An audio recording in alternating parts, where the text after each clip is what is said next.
स्वागत है आपका दोस्तों बिहार न्यूज में। मैं हूं फिर दोस्त गनी और आप देख रहे हैं केडीबी लाइव। दोस्तों आज हो चुका है 21 अक्टूबर 2025। तो आज की पूरे बिहार की टॉप न्यूज लेकर आए हैं आपके लिए। वीडियो शुरू करने से पहले आपसे एक रिक्वेस्ट है कि अगर आप पहली बार इस चैनल पर आए हैं तो चैनल को सब्सक्राइब करके बेल आइकन को प्रेस कर दीजिए और साथ ही साथ वीडियो को लाइक कर दीजिए, अपने दोस्तों के साथ शेयर भी कीजिए। तो चलिए चलते हैं आज की खबरों की ओर।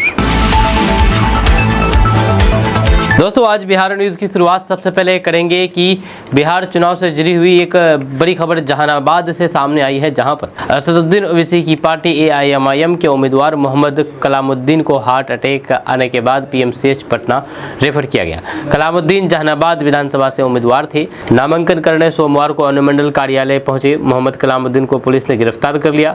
थाने में ही उनकी तबीयत बुरी तरह से बिगड़ गई।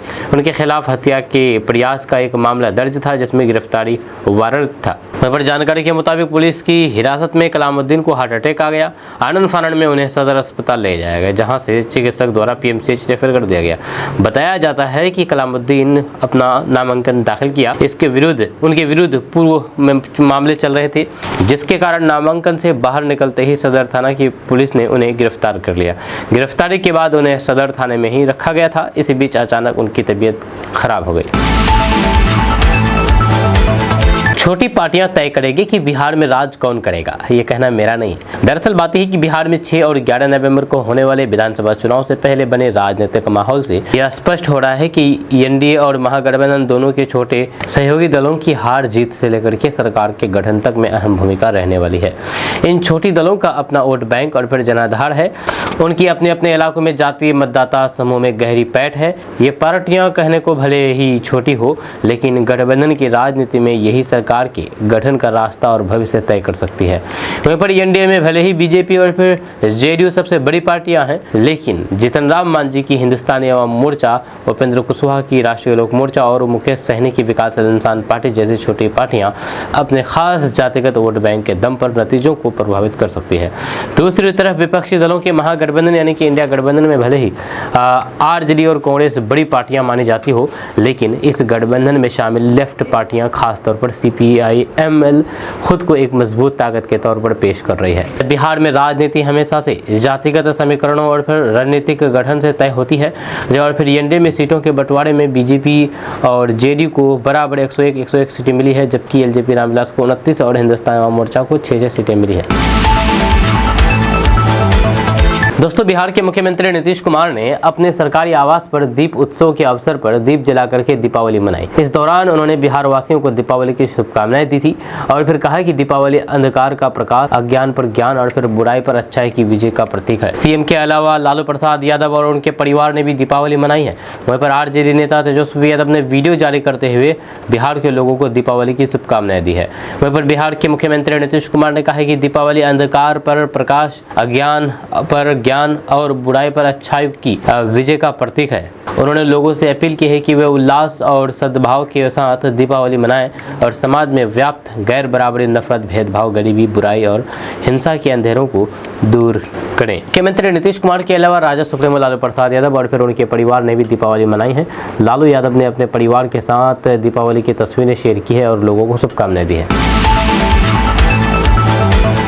दोस्तों BJP के एक नेता ने कफन ओढ़ करके नामांकन पर्चा भरा है। जी हां, भाजपा के प्रदेश कार्य समिति के सदस्य अजय कुमार झा ने पार्टी की प्राथमिक सदस्यता से इस्तीफा दे दिया और निर्दलीय प्रत्याशी के रूप में नरपतगंज से नामांकन पर्चा दाखिल किया। अजय कुमार झा अररिया आश्रम चौक स्थित अपने आवास से कफन ओढ़ करके और माथे पर सादा कपड़ा बांध करके नामांकन के लिए फरबिसगंज अनुमंडल कार्यालय स्थित निर्वाची पदाधिकारी सह DCLR कार्यालय पहुंचे। नामांकन के बाद उन्होंने बिहार के मुख्यमंत्री के लूट और खसोट पर जम करके अपनी भड़ास निकाली, जब उनके निशाने पर बिहार सरकार के मंत्री अशोक कुमार चौधरी और उनके भाई अधीक्षण अभियंता ग्रामीण कार्य विकास विभाग अर्पित कुमार चौधरी रहे। वहीं पर अजय कुमार झा पार्टी के वरिष्ठ नेताओं से आश्वासन मिलने के बावजूद भी टिकट न मिलने पर इतने व्यथित हैं कि बार बार भावुक हो जा रहे थे। उनकी आंखों से आंसू झलक रहा था, जब पार्टी की ओर से नजरअंदाज किए जाने के बावजूद भी उन्होंने अपने सर पर कफन बांध करके नरपतगंज से निर्दलीय चुनाव के लिए नामांकन का पर्चा भरा। वहीं पर भाजपा प्रदेश अध्यक्ष डॉक्टर दिलीप कुमार जायसवाल को उन्होंने पत्र लिखकर के पार्टी से इस्तीफा दे दिया। जो वहीं पर पंडित अजय कुमार झा ने कहा है कि जिस पार्टी को अपनी मां की सम्मान समझ करके सेवा करता रहा, उस पार्टी के रहनुमाओं ने उनके साथ दगाबाजी की है। जहाँ तन मन धन से पार्टी की सेवा करते रहे, जिला से लेकर के प्रदेश स्तर के कार्यक्रम में पार्टी के लिए पैसा और फिर संसाधन से लगा रहा, लेकिन पार्टी ने उनकी वफादारी और फिर ईमानदारी की सजा दी है।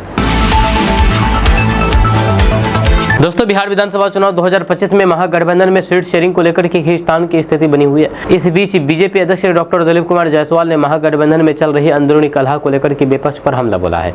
बीजेपी अध्यक्ष डॉक्टर दिलीप कुमार जायसवाल ने कहा कि एनडीए गठबंधन 5 पांडवों का चट्टान एकता है, वहीं दूसरी ओर महागठबंधन के अंदर सिर फुटबॉल हो रहा है, आपस में एक दूसरे पर आरोप प्रत्यारोप हो रहा है। साथ ही राजद और कांग्रेस समेत सभी महागठबंधन दल एक दूसरे पर आरोप प्रत्यारोप लगाने में अपना समय बिता रहे हैं। डॉक्टर दिलीप कुमार जायसवाल ने यह भी कहा कि जनता देख रही है, मतदाता देख रहे हैं कि जो महागठबंधन सीटों का बंटवारा नहीं कर सकता वह बिहार नहीं चला सकता है।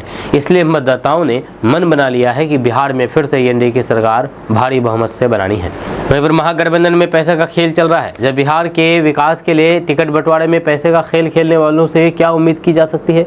नौकरी के नाम पर जमीन रजिस्ट्री कराने का तो इनका इतिहास रहा है और आज ये टिकट के लिए पैसे और फिर जमीन दोनों ले रहे हैं। दोस्तों, किसानों का दीपावली इंतजार में बीत गया, लेकिन 2-2 हज़ार रुपए की पीएम किसान की किस्त नहीं आई।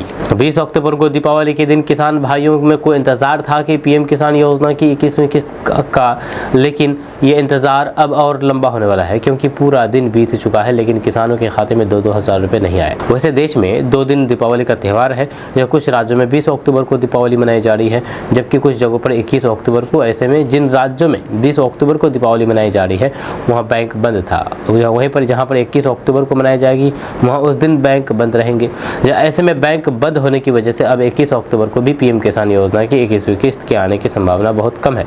अब सवाल उठ रहा है कि आखिर किसान भाइयों को कितना इंतजार करना पड़ेगा। आपको बता दूं कि केंद्रीय कृषि मंत्री शिवराज सिंह चौहान ने 26 सितंबर 2025 को हिमाचल प्रदेश, पंजाब और फिर उत्तराखंड के किसानों के लिए 21वीं किस्त जारी की। ये शीघ्र ही वितरण इन राज्यों में बाढ़ और फिर भूस्खलन को देखते हुए किया गया। बाद में 7 अक्टूबर 2025 को जम्मू कश्मीर के किसानों के लिए 21वीं किस्त भी जारी की गई है, जिसमें प्राकृतिक आपदाओं से प्रभावित लोगों को जल्द ही वित्तीय सहायता सुनिश्चित हुई। ऐसे में अन्य राज्यों के किसानों को ये उम्मीद थी कि शायद 21वीं किस्त दीपावली के दिन या फिर उससे पहले आ जाए, लेकिन ना तो ये किस्त धनतेरस पर आई और ना ही दीपावली के दिन। हालांकि 21 अक्टूबर को भी दीपावली है, क्योंकि कुछ जगहों में पर दीपावली की छुट्टी 21 अक्टूबर को है। दोस्तों, बिहार विधानसभा चुनाव 2025 से पहले जेडीयू को औरंगाबाद जिले में बड़ा राजनीतिक झटका लगा है। जिले की पूरी जेडीयू जिला कमेटी ने अपने पदों से सामूहिक इस्तीफा दे दिया। इस कदम से जिले की राजनीति में हलचल तेज हो गई है। इस्तीफे के बाद पार्टी ने तुरंत एक्शन लेते हुए पूर्व जिला अध्यक्ष धर्मेंद्र कुमार सिंह को कार्यकारी जिला अध्यक्ष नियुक्त किया गया ताकि संगठन में स्थिरता बनी रहे। जेडीयू जिला अध्यक्ष और पूर्व विधायक अशोक कुमार सिंह ने प्रेस कॉन्फ्रेंस में इस्तीफे की वजह बताते हुए कहा कि पार्टी ने रफीगंज विधानसभा सीट से ऐसे व्यक्ति को टिकट दिया है जो जदयू का प्राथमिक सदस्य तक नहीं है। उन्होंने कहा है कि अगर टिकट किसी पुराने जेडीयू नेता या फिर एनडीए सहयोगी दल के नेता को दिया गया होता तो फिर कोई भी आपत्ति नहीं होती, लेकिन पार्टी ने ऐसे व्यक्ति को उम्मीदवार बनाया है जिसने कभी नीतीश कुमार और जेडीयू का विरोध किया था। ये कार्यकर्ताओं के अपमान जैसा है, इसलिए पूरी जिला कमेटी ने सामूहिक रूप से इस्तीफा देने का निर्णय लिया है। दोस्तों, बिहार विधानसभा चुनाव में इस बार प्रशांत किशोर की नई नवेली पार्टी जनसुराज भी मैदान में है। ये पार्टी 243 सीटों पर चुनाव लड़ रही है। इस बीच सबसे खास बात यही कि जनसुराज के प्रमुख खुद चुनाव नहीं लड़ रहे हैं प्रशांत किशोर जी। दरअसल प्रशांत किशोर ने वैशाली जिले की राघोपुर विधानसभा सीट से चुनाव लड़ने का ऐलान करते हुए आरजेडी नेता तेजस्वी यादव को सीधी चुनौती दी थी, लेकिन जमीनी हकीकत पता चलने पर उन्होंने मन बदल दिया है। अब इसे हार का डर कहा जाए या फिर सियासी गणित, ऐसे में ये बड़ा सवाल बन गया है कि प्रशांत किशोर चुनाव लड़ने के पीछे क्यों हटे। जनसुराज प्रमुख प्रशांत किशोर पिछले करीब 3 सालों से राघोपुर विधानसभा पर अपनी नजर गाड़े हुए थे। सूत्र बताते हैं कि प्रशांत किशोर ने राघोपुर की जमीनी हकीकत को संभालने के लिए अपनी एक टीम को भी लगाया हुआ था। बिहार विधानसभा चुनाव के ऐलान के बाद उन्होंने तेजस्वी यादव पर निशाना साधने भी शुरू कर दिए। इतना ही प्रशांत किशोर ने तेजस्वी यादव पर तंज कसते हुए कहा दिया था कि जैसे राहुल गांधी अमेठी छोड़ करके भागे थे, वैसे ही तेजस्वी यादव भी राघोपुर छोड़ करके भागेंगे। प्रशांत किशोर ने तेजस्वी यादव पर 90 फेल जैसे तंज कसे, लेकिन जब उनकी रैली की तो फिर जनता का मूड पर लिया और फिर समय रहते हुए पीछे हट गए। फिर जनसुराज प्रमुख प्रशांत किशोर ने चुनाव न लड़ने की वजह भी बताई है। एक मीडिया के मंच पर उन्होंने इस सवाल का जवाब दिया है। उन्होंने कहा है कि चुनाव न लड़ने के पीछे समय की बर्बादी है, समय की मर्यादा है। अब हमारे पास प्रचार के लिए सिर्फ 17 दिन बचे हैं। मेरे चुनाव लड़ने का पर व्यापक चर्चा हुई थी, लेकिन फिर ये निष्कर्ष निकला कि अगर हम चुनाव लड़ते तो फिर उन्हें एक ही विधानसभा में 3 से 4 दिन का समय देना पड़ता, जो कि संभव नहीं है। इन 4 दिनों में हम 30 से 40 विधानसभा क्षेत्र में अपने प्रत्याशियों का प्रचार करेंगे। पार्टी के सीनियर साथियों के विचार विमर्श के बाद उन्होंने चुनाव नहीं लड़ने का फैसला किया। दोस्तों, बिहार विधानसभा चुनाव 2025 में तारापुर सीट ने इन दिनों बिहार की राजनीति में अपना ध्यान खींचा है। यहाँ पर सियासी समीकरणों में एक बड़ा बदलाव देखने को मिला है, जिसने न सिर्फ वीआईपी को झटका दिया है बल्कि महागठबंधन की रणनीति पर भी गंभीर सवाल खड़े कर दिए हैं। वीआईपी के पूर्व जिलाध्यक्ष और निर्दलीय उम्मीदवार सकलदेव बिंद ने अचानक अपनी पार्टी छोड़ दी और फिर भाजपा प्रत्याशी तथा उप मुख्यमंत्री सम्राट चौधरी को खुल करके समर्थन देने की घोषणा कर दी। सकलदेव बिंद का ये कदम एक साधारण दल बदल नहीं बल्कि अति पिछड़ा वर्ग की राजनीति से जुड़ा एक बड़ा घटनाक्रम है। एक सार्वजनिक मंच पर अपने सैकड़ों समर्थकों के बीच उन्होंने भाजपा की सदस्यता ग्रहण की। इस दौरान उन्होंने अपनी पुरानी पार्टी के नेतृत्व पर गंभीर आरोप लगाए। उन्होंने इस मुद्दे को सीधे तौर पर वर्ग के अपमान से जोड़ा और अपनी पीड़ा व्यक्त करते हुए कहा कि आज मैं रो रहा हूं। वीआईपी से अलग होने के बाद सकलदेव बिंद ने सीधे तौर पर आरजेडी नेता तेजस्वी यादव पर हमला बोला। उन्होंने सनसनीखेज आरोप लगाते हुए दावा किया है कि तारापुर सीट का टिकट 3 करोड़ रुपए में बेचा गया है। उन्होंने तल्ख लहजे में कहा कि तेजस्वी यादव की मंशा कभी नहीं रही है कि अति पिछड़ा वर्ग का कोई बेटा राजनीति में आगे बढ़े। यहाँ सकलदेव बिंद ने स्पष्ट किया है कि अब वो वीआईपी की राजनीति से नाता तोड़ चुके हैं और राष्ट्रवादी विचारधारा के साथ जुड़ करके बीजेपी का समर्थन कर रहे हैं। उन्होंने मंच से ऐलान कर दिया है कि वे आज ही अपना नामांकन पत्र वापस लेंगे और सम्राट चौधरी की जीत सुनिश्चित करने के लिए पूरी ताकत लगा देंगे। दोस्तों, सासाराम में नामांकन करने के बाद राजद प्रत्याशी को पुलिस ने गिरफ्तार कर लिया है। दरअसल बात है कि नामांकन के अंतिम दिन सोमवार को अनुमंडल कार्यालय में नामांकन पर्चा भरने के बाद सासाराम विधानसभा क्षेत्र के महागठबंधन के राजद प्रत्याशी सत्येंद्र शाह को गिरफ्तार कर लिया गया। जानकारी के अनुसार सत्येंद्र शाह गरवा में कांड संख्या 320/2004 में आरोपी थे। सत्येंद्र शाह के विरुद्ध आईपीसी की धारा 395, 397 और 120B के तहत मामला दर्ज है। इस मामले में वे फरार चल रहे थे। इस मामले में गरवा व्यवहार न्यायालय से पहले ही वारंट जारी था। जहां गरवा के पुलिस अधीक्षक अमर कुमार ने भी इस गिरफ्तारी की पुष्टि की है। वहाँ पर बताया जा रहा है कि 21 वर्ष पुराने मामले में न्यायालय से निर्गत वारंट के मिला के लिए गरवा पुलिस ने रोहतास जिले के करगढ़ थाना पुलिस से संपर्क में थी। आज सत्येंद्र शाह की गिरफ्तारी की तैयारी में सासाराम में निर्वाचन पदाधिकारी के कार्यालय परिसर के बाहर बड़ी संख्या में पुलिस बल तैनात थी। सासाराम विधानसभा क्षेत्र से राजद प्रत्याशी सत्येंद्र शाह को रोहतास जिला के करगढ़ थाना पुलिस ने उस वक्त दबोच लिया जब वे नामांकन दाखिल करके बाहर निकल रहे थे। इसके बाद करगढ़ थाना पुलिस ने आवश्यक प्रक्रिया पूरी करके सत्येंद्र शाह को गरवा पुलिस को सौंप दिया। दोस्तों, बिहार विधानसभा चुनाव को लेकर के लगभग सभी पार्टियों ने अपने अपने उम्मीदवारों का ऐलान कर दिया है। भाजपा ने 101 उम्मीदवारों की लिस्ट, जेडीयू ने 101 उम्मीदवारों की लिस्ट, राजद ने 143 उम्मीदवारों की लिस्ट और कांग्रेस ने 61 उम्मीदवारों की लिस्ट जारी की। इनमें कई ऐसे विधायक और दावेदार हैं जिनका पार्टियों ने टिकट काट करके किसी और को चुनावी मैदान में उतार दिया है, जिसकी वजह से टिकट के दावेदार ये नेता फूट करके रो रहे हैं। फिर कोई पैसे लेकर के टिकट देने का आरोप अपनी पार्टी पर लगा रहे हैं। इनमें से कई ऐसे चेहरे हैं जिनके पास परिचित भी नहीं होंगे। जब भाजपा ने अपने सभी 101 उम्मीदवारों की लिस्ट जारी कर दी है, इनमें 16 ऐसे विधायक हैं जिनका टिकट काटा गया है। इनमें कई चेहरे बिहार के प्रमुख चेहरों में से एक है। वहीं पर आरजेडी ने बिहार विधानसभा चुनाव के लिए नामांकन के आखिरी दिन अपने 143 उम्मीदवारों की लिस्ट जारी की। जब पिछली बार 144 सीटों पर चुनाव लड़ने वाली पार्टी आरजेडी ने इस बार बड़े पैमाने पर सिटिंग विधायकों के टिकट काटे हैं, जिससे पार्टी के भीतर हलचल मची हुई है। जब पार्टी ने कुल 36 सिटिंग विधायकों के बेटिकट कर दिया है, 36 सिटिंग विधायकों को बेटिकट कर दिया है। यह संख्या पिछली बार चुनाव लड़ने वाले विधायकों की एक बड़ी संख्या है। जिन विधायकों के टिकट काटे गए हैं उनमें वे नाम भी शामिल है जिन्होंने फ्लोर टेस्ट के दौरान पाला बदल करके एनडीए का दामन थाम लिया था।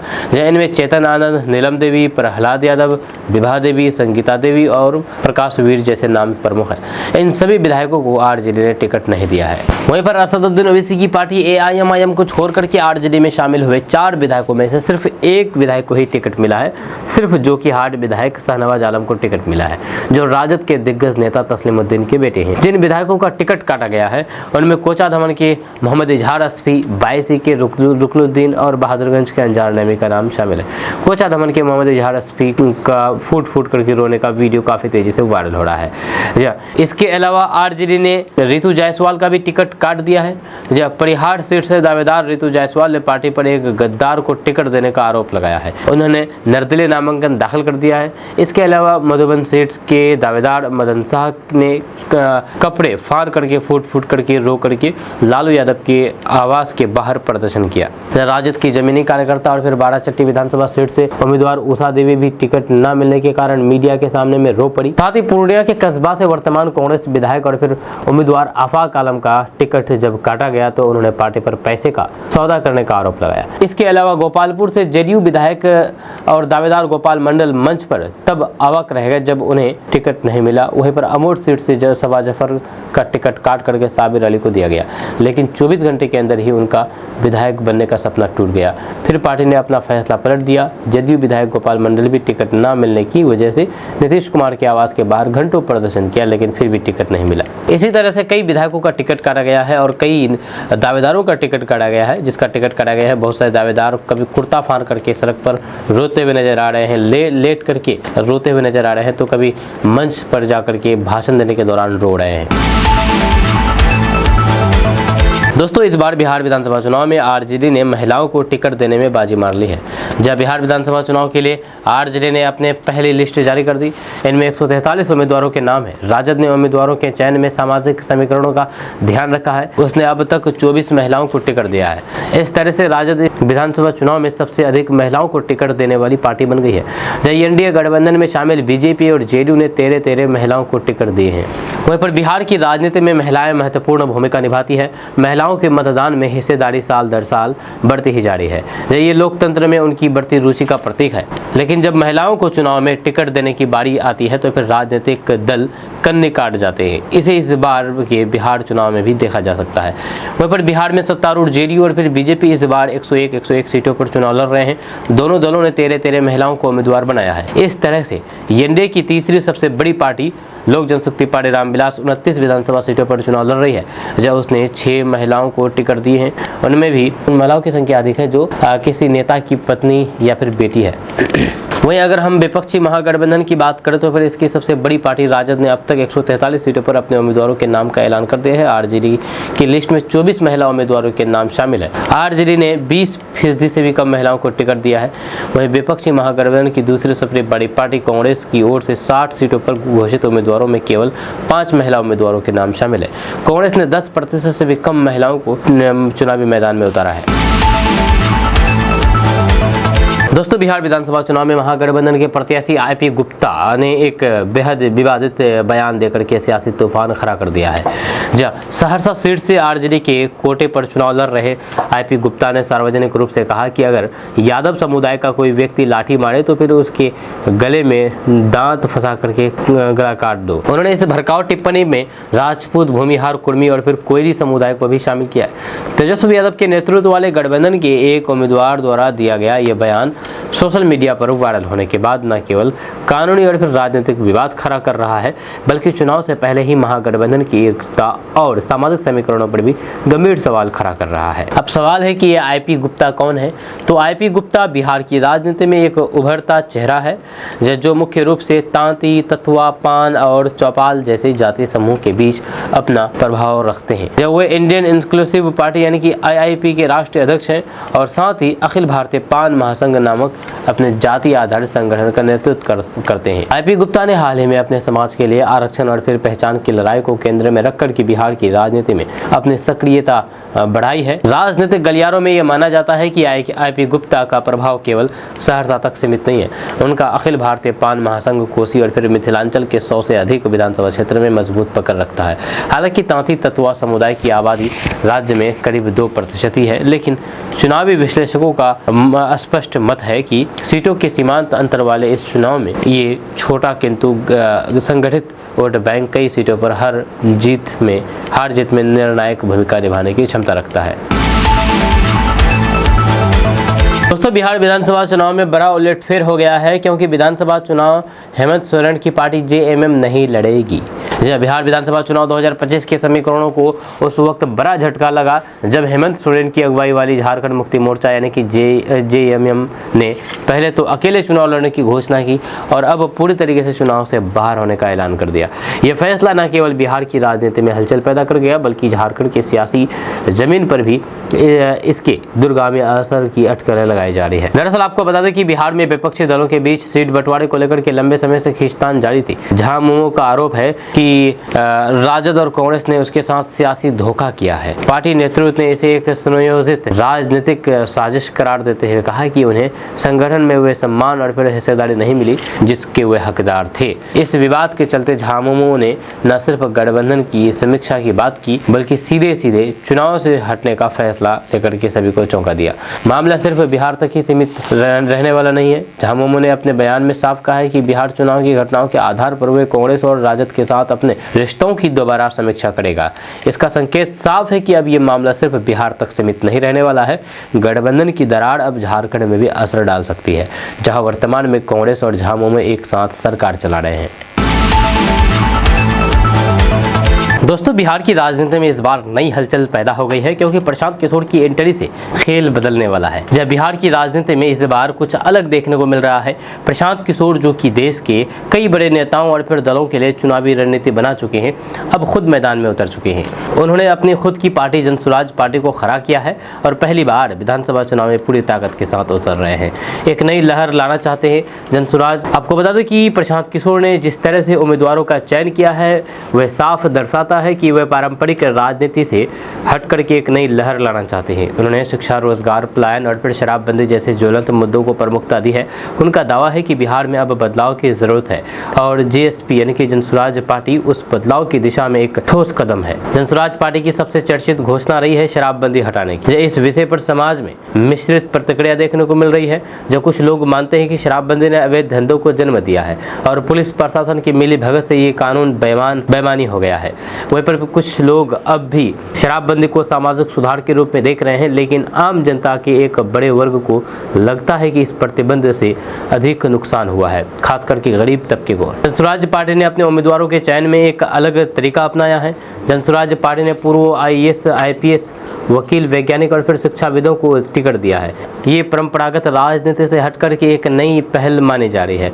पार्टी ने जातिगत संतुलन का अभी पूरा ध्यान रखा है। हालांकि कुछ विशेषज्ञ मानते हैं कि जनसुराज पार्टी का किसी एक जाति विशेष में गहरा आधार नहीं है। वहाँ पर ग्रामीण क्षेत्र से लेकर के शहरी इलाकों तक लोगों में जनसुराज पार्टी के वादों को लेकर के चर्चा है।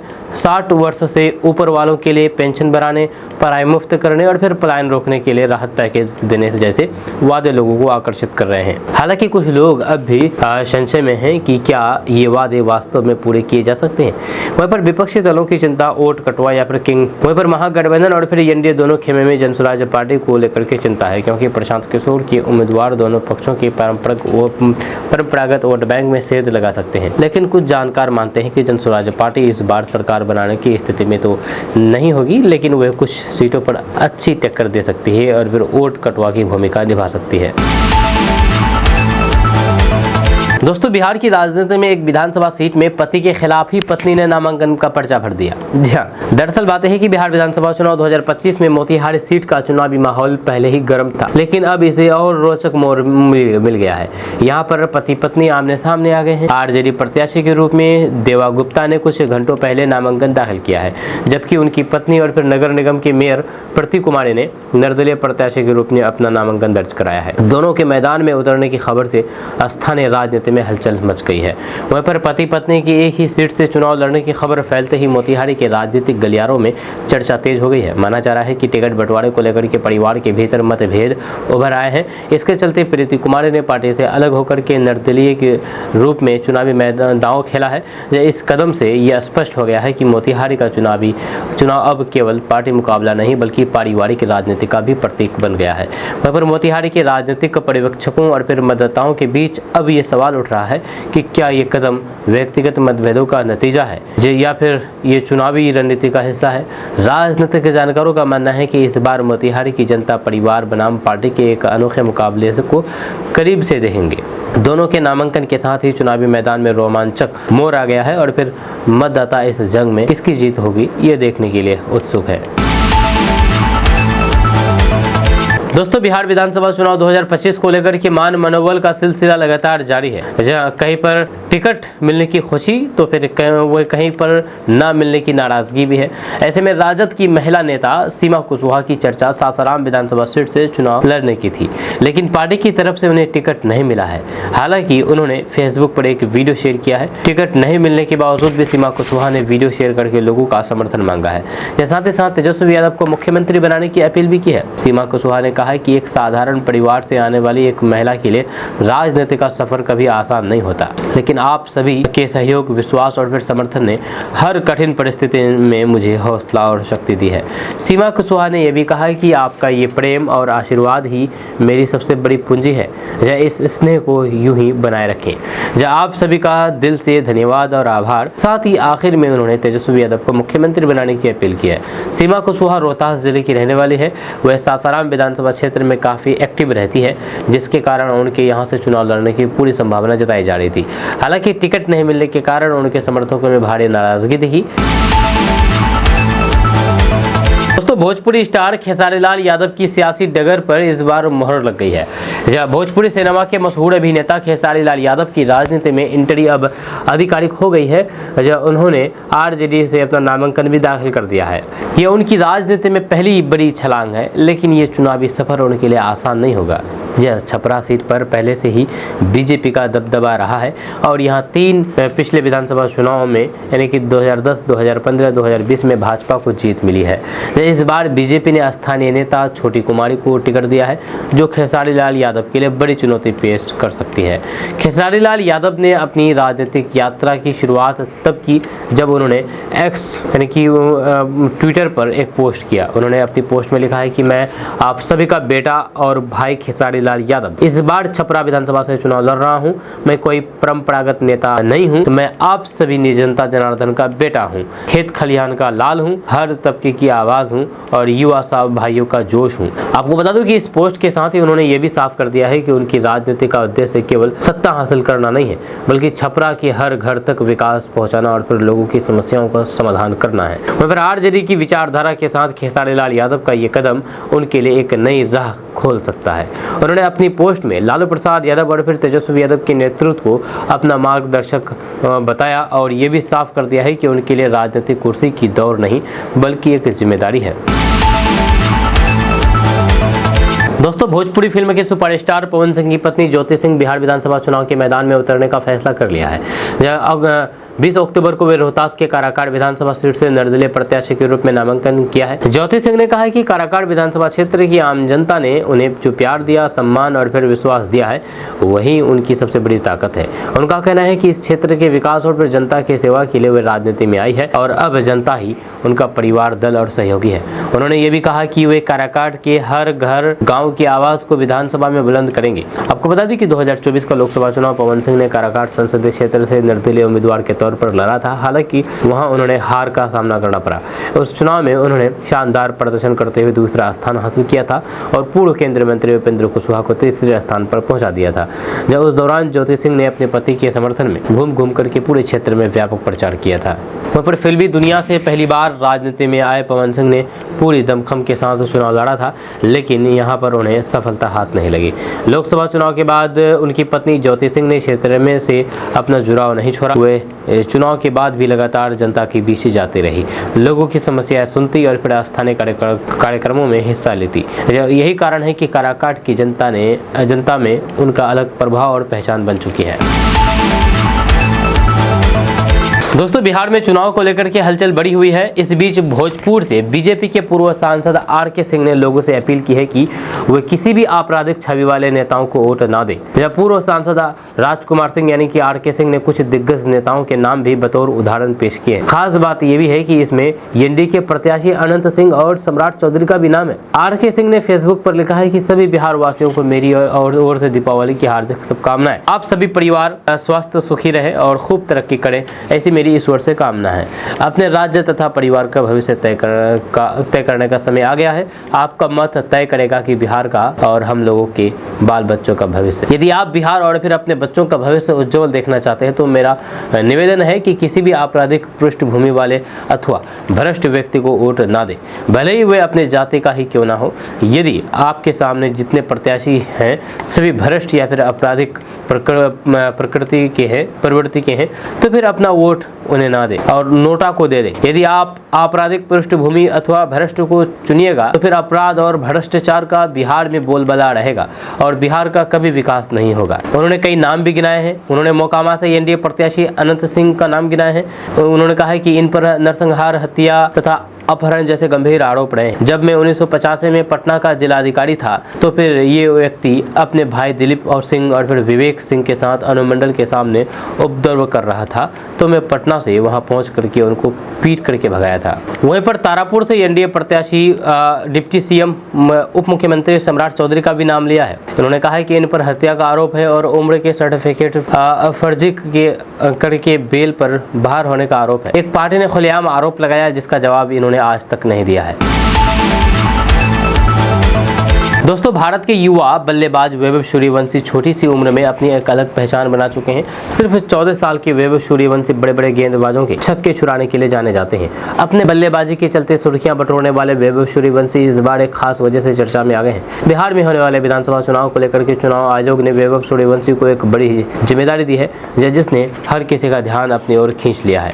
जब बिहार में विधानसभा चुनाव को लेकर के चुनाव आयोग ने युवाओं को जागरूक करने के लिए एक बड़ा कदम उठाया है। युवा क्रिकेटर वैभव सूर्यवंशी को फ्यूचर वोटर आइकॉन के रूप में चुन लिया गया है। आपको बता दूं कि बिहार विधानसभा चुनाव 2 चरणों में होंगे। पहला चरण 6 नवंबर और दूसरा 11 नवंबर को होगा। वोटों की अहमियत और फिर लोगों को जागरूक करने के लिए चुनाव आयोग बड़े चेहरों को अपना आइकॉन बनाता है, जिसके चलते इस बार वैभव सूर्यवंशी को ये जिम्मेदारी मिली है। चुनाव आयोग और प्रेस इंफॉर्मेशन ब्यूरो ने वैभव सूर्यवंशी का वीडियो भी शेयर किया है जिसमें उन्होंने बिहार वासियों से लोकतंत्र की मजबूती के लिए मतदान करने की अपील की है। वैभव सूर्यवंशी ने कहा है कि नमस्कार, मैं आप सबको प्रणाम करता हूं। मैं जब भी मैदान में उतरता हूं तो मेरा काम है अच्छा खेलना और फिर अपनी टीम को जिताना। उसी तरह लोकतंत्र में आप सबका महत्वपूर्ण काम है वोट करना। इसीलिए जागरूक बने और विधानसभा चुनाव में मतदान करें। वोट करेगा बिहार, अपनी सरकार चुनेगा बिहार।